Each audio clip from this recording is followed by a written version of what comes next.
नमस्कार दोस्तों। भारत की टीम ने छक्कों की टीम को हरा दिया और हराया भी कैसे है। छक्के मार मार कर छक्कों को हमने हराया और टूर्नामेंट से भी बाहर कर दिया है। अब ये आप बोलेंगे यार मैं कैसी बात बोल रहा हूँ।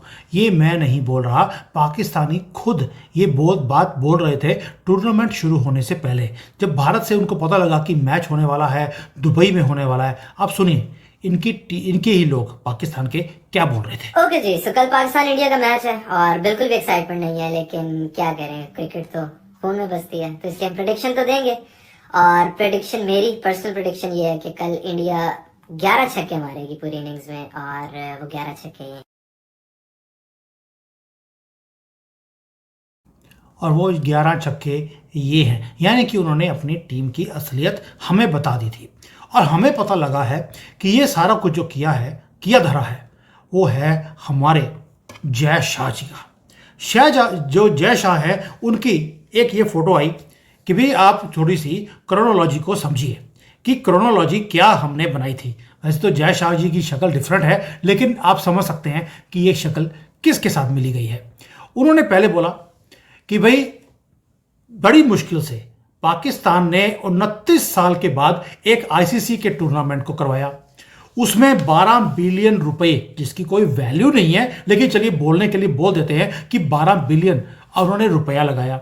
उसके बाद कोई क्राउड उनके मैचेस को देखने के लिए आया ही नहीं। फिर इनको पता लगा कि भाई कान से पकड़कर भारत ने उन्हें दुबई बुलाया है कि भारत के साथ मैच है, तुम्हें अपने घर से बाहर निकलकर तुम्हें मैच करना पड़ेगा दुबई में जाकर। और ये नापाक लोग पहुंच गए वहां पर, क्योंकि फ्री में खाना मिल रहा था, तो ये वहां पहुंचे, मैच किया और टूर्नामेंट से बाहर हो गए। और वहां पर जाकर भी ऐसी मार पड़ी है इनको कि ये टूर्नामेंट से बाहर हो गए हैं। अब इज्जत बचाने के लिए जब उसको बुलाया गया बाबर आजम को, वही जो सडनली कहता है मेरी टीम पता नहीं कैसे कोलैप्स कर जाती है भारत को देखते ही। ओ भाई, बाप बाप होता है, उसके सामने तो झुकना पड़ेगा ही पड़ेगा। और जब इसको इंटरव्यू के लिए बुलाया गया, कहता है पापा पापा मेरा ना नमाज का टाइम हो गया है।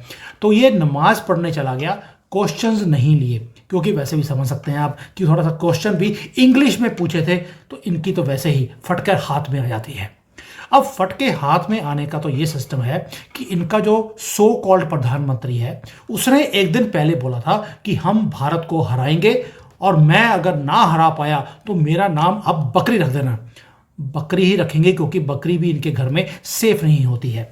और ये बोल रहा था कि मैं भारत को इकोनॉमिक डेवलपमेंट में हराऊंगा, हमारी टीम हराएगी। और इतनी लंबी लंबी हाँक रहा था वहाँ खड़े होकर कि मेरा नाम बदल देना। अब दोस्तों जो आप सुन रहे हैं, आप प्लीज़ कमेंट्स में डाल देना कि हम इन कंट्री, नापाक कंट्री का नाम क्या रखें। और जो इनका शरीफ, जिसका जो कि शरीफ नहीं है, नाम में ही शरीफ है, इसका नाम क्या रखा जाए। कल बोल रहा था, लंबी लंबी हाँक रहा था कि हम भारत को ये कर देंगे, वो कर देंगे। मैं कसम खा के बताता हूँ अल्लाह की। ओ भाई, अल्लाह की झूठी कसम तो तुम हर रोज़ खाते हो, तो कोई नई बात नहीं है, लेकिन अल्लाह की इसने कसम खाई है कि मैं भारत को शिकस्त दूंगा। और हमारी क्रिकेट की टीम को तो तुम शिकस्त नहीं दे पा रहे हो, हमारी इकोनॉमिक डेवलपमेंट, ओ भाई जितनी तुम्हारी पूरी जीडीपी है, उतने का तेल तो हम शनिवार को शनि के ऊपर हम चढ़ा देते हैं। इनको कौन समझाए कि हमारी इकोनॉमी कैसी है। अब आते हैं दोस्तों, एक धूरत है सुमित जैन, उसने कल ट्वीट कर दिया, उसने भी लिख दिया पाकिस्तान के छक्कों को छक्के मार मार कर भारत ने टूर्नामेंट से ही बाहर निकाल दिया है। ये धूरत कभी हटेगा नहीं। मैं बड़ा परेशान हूं इस बंदे से, लेकिन दिल्ली वाली जो पुलिस है वो भी परेशान है।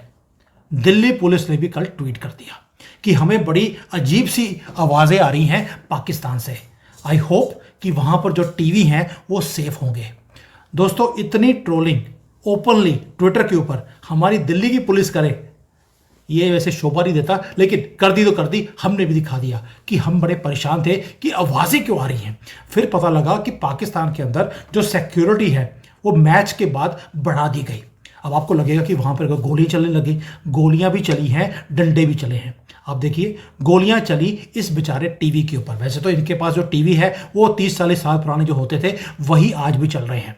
और ये फिर दोबारा से धूरत आ गया है सुमित जैन, उसने भी ट्वीट कर दिया कि भाई वहाँ पर सुरक्षा बढ़ा दी गई है टीवी की, क्योंकि टीवी टूटने की आवाजें आई, गोलियां चली हैं टीवी के ऊपर और डंडे भी पड़े हैं। लोगों ने घरों से निकाल निकाल कर बाहर दोबारा से फेंकने शुरू कर दिए और उन्होंने अपनी टीम को नापाक टीम, बाकी हम बोलते थे तो इनको बुरा लगता था, इन्होंने खुद ही बोल दिया है कि इनकी जो टीम है छक्कों की टीम है, नापाक टीम है।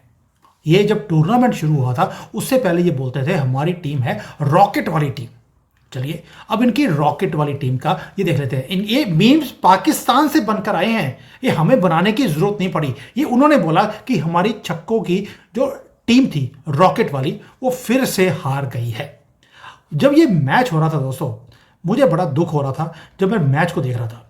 भाई 2020 का मैच में 240 स्कोर तो हमारी टीम बना लेती है, इन्होंने 50 ओवर्स के मैच में 240 रन बनाए हैं। ऐसे लग रहा था, इतना स्लो मैच था, नींद आ रही थी, ऐसे लग रहा था कि जो ये टेस्ट मैच खेलने आए हैं, कि भाई टेस्ट मैच है। और जब तक ये खेलते स्कोर बनाते इनको पता लगा कि यार 50 ओवर खत्म हो गए, तो इनके 240 ही रहे। तो ये तो इनकी हालत है, यानी कि हमारी टीम कभी भी 2020 में 240 450 से कम बनाती नहीं है। 40th ओवर में जाकर इन्होंने पहला छक्का मारा, एक या दो ही मारे हैं, और वो भी 41st ओवर में जाकर। ये 50 ओवर्स का मैच चल रहा है और जो लोअर बैट्समैन थे इनके ऑर्डर के, उन्होंने मारे हैं। ऊपर के लोग जो थे बड़ी मुश्किल से तो चौका लगा एक आधा।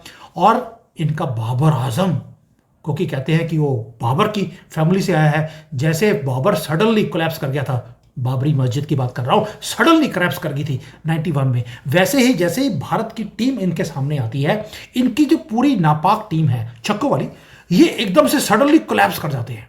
और इनके बाबरी को जब पूछा गया कि भाई बाबरी आजम तुम कैसे सरेंडर कर गए, तो कहता है पता नहीं क्यों, हमने बड़ा अच्छा मैच खेला, बस थोड़ी सी कमियां रही हमारी बैटिंग में, थोड़ी सी हमारी बॉलिंग में और थोड़ी सी हमारी फील्डिंग में, थोड़ी सी हमारी कमियां रही, वरना हमने मैच बहुत ही जबरदस्त हमने खेला था। अब आप समझ सकते हैं कि ये मैच कैसा खेला होगा। और जो हमारे योद्धा हैं, आप देखिए क्या बॉलिंग करी, क्या हमारे लोगों ने बैटिंग करी। ओहो, किंग कोहली को हम कैसे भूल सकते हैं। किंग कोहली, मैं बोलता हूं वो किसी और टीम के सामने चले ना चले, पाकिस्तान की टीम आती है वो बंदा बीस्ट मोड पे आ जाता है, बाप बन जाता है इनका। और बाप भी ऐसा बना है, बाप ने बच्चों को टूर्नामेंट से बाहर निकाल दिया और अब वो क्या करेंगे, टूर्नामेंट उनके कंट्री में हो रहा है सो कॉल्ड। अब ये पूरी टीम स्टेडियम के बाहर खड़े होकर अभी पैसे तो कमाने ही हैं, क्योंकि टूर्नामेंट में हार गए हैं पहले 2 मैचों में ही, तो बाहर निकल गए हैं। तो वहां पर अब चाय पिलाएंगे लोगों को, समोसे खिलाएंगे और वहां की कहेंगे, वही बोलेंगे जो इनका नया नेशनल एंथम है कि तुम 1 पैसा दोगे, अल्लाह तुम्हें 50 पैसे देगा। तो ये वहां पर ये गाना गाते हुए आपको दिखाई देंगे। अब लोगों ने भी ट्रोल किया, बाप बाप होता है। और एक कमेंट मुझे बड़ा ही अच्छा लगा, उन्होंने बोला पाकिस्तान को कि ये आदमी तुम्हारा अब्बू था, अब्बू है और तुम्हारा अब्बू ही रहेगा। ये किंग कोहली है और तुम इसके सामने वही काम करते हो जैसे 1971 में तुम्हारी नापाक आर्मी ने किया था, टोटल सरेंडर। और तुमने सरेंडर का जो ये लेटर साइन किया था, आज तुमने हमारी जो क्रिकेट की टीम है उसके सामने भी आपने यही काम किया दोस्तों। लेकिन एक चीज़ बड़ी हैरानी वाली बात थी, हैरानी की बात यह थी कि इनकी ईगो फिर भी खत्म नहीं होती। एक विकेट लिया तो ईगो देखिए इसके चेहरे पर, और हमने वही ईगो का जवाब ये दिया है, इनको टूर्नामेंट से 1 2 3 कर दिया, बाहर निकाल दिया। हमारी टीम सक्सेस क्यों लेती है, उसका रीजन है कि हमारा leader from the front lead करता है और इनकी टीम अपने लीडर को घसीड़ घसीड़ कर टूर्नामेंट में लेके आती है कि भैया मैच है भारत के साथ, आजा बेशरम नापाक। लेकिन वो बेचारा आने से भी डरता है कि भाई जूते ही पड़ने हैं, जाके करूं क्या। अब इनको वापस जाकर जूते ही पड़ने वाले हैं। पता लगा है इन्होंने 11 बुरके खरीद लिए हैं। वैसे तो बुरका जो लास्ट टाइम भी टूर्नामेंट हुआ था उसमें भी इन्होंने खरीदा होगा, तो यूज करके उसी से घर पहुंचे थे। अब दोबारा से कईयों ने तो अपनी वहां से फ्लाइट बुक कराई है यूके की, कोई अमेरिका जा रहा है, वो वापस नहीं जाएंगे, ताकि जब तक गुस्सा ठंडा होगा उसके बाद ये घर वापस जाने वाले हैं। ये हालत है इस नापाक टीम की। नेशनल एंथम इनका नया आ गया, जो मैंने पहले बताया आपको। नेशनल के सुनो वो तुम्हारी सुनेगा, गरीबों के सुनो वो तुम्हारी सुनेगा। तुम एक पैसा दोगे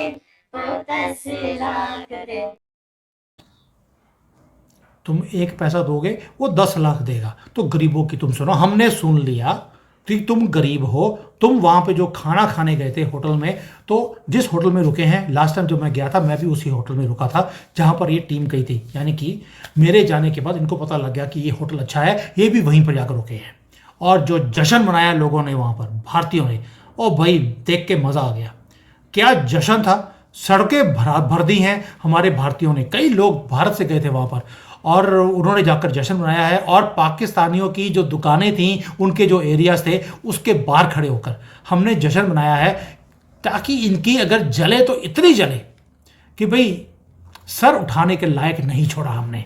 भारतीय भी कमबख्त ऐसे है, जब जाएंगे पग्गा लेंगे तो पूरा लेंगे, वरना छोड़ते हब्बी नहीं है। पहले बांग्लादेश, उसकी नाक काटी हमने, उसकी नाक कटी, और वो भी इतनी बुरी तरह से, उनको याद रहेगा हिंदुओं से पंगा क्या होता है। और इसके बाद नापाक, इनको हमने सरेंडर कराया है अपने सामने, और सरेंडर करवाकर डॉक्यूमेंट भी साइन करवाया है कि तुम हमारे बाप हो। इनको लिखना पड़ा कि भारतीयों तुम हमारे बाप हो, हमने तुमसे गलत पंगा ले लिया। आज टूर्नामेंट से बाहर निकालकर, ये भी मुझे लगता है पहली बार हुआ होगा कि जिस टीम ने, जिस कंट्री ने टूर्नामेंट करवाया, वो अपने आप को रॉकेट टीम बोलते थे, टूर्नामेंट से बाहर हो गए। ये आज हमने इनको टूर्नामेंट से बाहर किया है। अब इनको दुनिया से हम बाहर करने वाले हैं। ऑलरेडी मैंने कई वीडियोस बनाई हैं कि मोदी जी का प्लान सेट हो चुका है। सेट है कि हमने पाकिस्तान की एंकड़ी परमानेंटली निकालनी है। टूर्नामेंट में हमने निकाल दी, अब इनकी कंट्री की बारी है। हमारी रेलवे लाइन कन्याकुमारी से श्रीनगर तक पड़ चुकी है। मॉस्को से हमारी जो उनकी लाइन है वो ऑलरेडी अफगानिस्तान बॉर्डर तक पड़ रही है। बहुत पोर्शन पूरा हो चुका है, छोटा सा पोर्शन रह गया। यानी कि अब अफगानिस्तान का जो बॉर्डर है वहाँ से गिलगिट की तरफ से निकलती हुई वो श्रीनगर में जोड़ दी जाएगी। कुछ किलोमीटर का रास्ता है। हमारी रेलवे लाइन, हमारी ट्रेन सीधी मॉस्को तक जा सकती है। अगर हमारी रेलवे लाइन पहले डलवा दी गई है, हमने डाल दी, सिर्फ कनेक्शन जोड़ना है। और कनेक्शन जोड़ने के लिए क्या चीज़ चाहिए आप समझते हैं। जो पाकिस्तान का भी हाल किया है, अभी इनके नॉर्थ एरिया में वो करना बाकी है। And there also we will do the same thing जो इनके साथ अभी करवाया है, जैसे 1971 में करवाया था। अब पीओके और गिलगिट के एरिया में भी ये साइन करते हुए आपको दिखाई देंगे। ये है नापाक, इनकी टीम, इनकी कंट्री और इनकी आर्मी। Thank you. जय हिंद, जय सिया राम।